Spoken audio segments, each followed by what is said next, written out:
A powerful personality is often more curious than performative. A lot of people walk into conversation trying to be interesting. They want to sound smart, look confident, say the right thing, be memorable, leave an impression. Fair enough. But in trying so hard to be seen, many people forget something deeper. The most magnetic people are not always the one trying to look fascinating. Very often, they are the ones who are genuinely interested.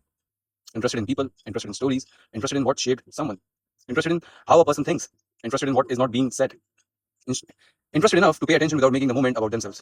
That changes everything. Because when a person is always trying to be interesting, conversation can start feeling like performance.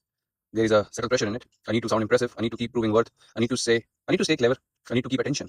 And people can feel it, even when nothing is said directly. But when a person is deeply interested, something softens. Now the energy changes. You feel less examined and more understood, less managed and more met. Because real curiosity has warmth in it. It listens differently. It does not only wait for its turn to speak. It listens for what matters. It listens for what lights someone's up. It listens for what someone avoids.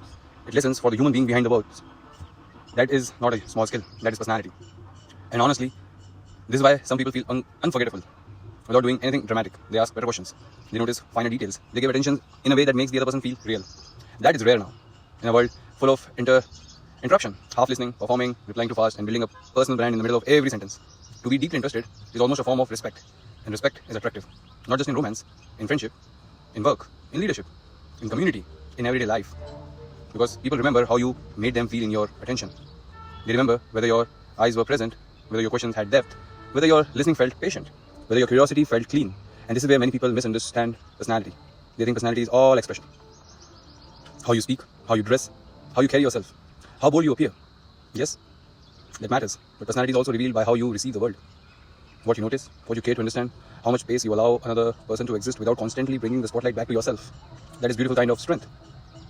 Because being interested requires security. If you are deeply insecure, you keep managing your image. You keep thinking about how you sound, how you look, whether you are impressive enough.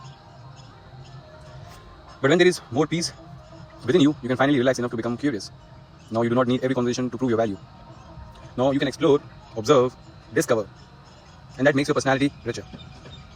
Because a person who is only focused on themselves becomes repetitive very quickly. But a person who is interested in life, people, ideas, and details keep expanding. Their inner world grows, their language grows, their empathy grows, their question grows, their presence grows. So maybe the next level of personality is not asking, how do I become more interesting? Maybe it is asking, what would happen if I become more deeply interested? Interested enough to listen without rushing. Interested enough to ask one better question. Interested enough to notice what others miss. Interested enough to let curiosity shape character. Because in the end, many people try to leave an impression. But the ones who truly leave a mark are often the ones who knew how to make other human feel seen. Isn't it? Cheers.